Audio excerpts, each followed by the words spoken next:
Mau tahu nggak? Apalagi? Ini lihat videonya, coba lihat dulu ya.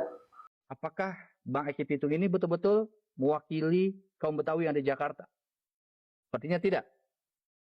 Karena masih banyak elemen dan organisasi lain yang lebih representatif mewakili kaum Betawi di Jakarta.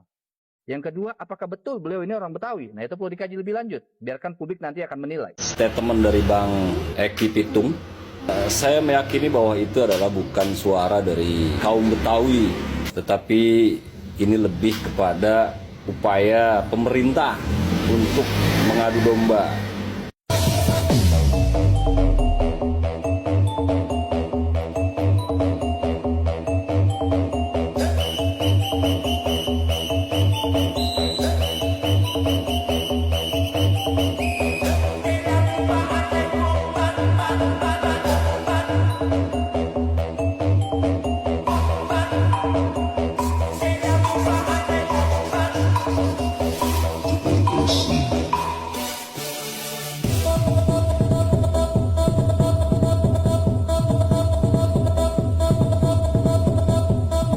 Ya, begitulah.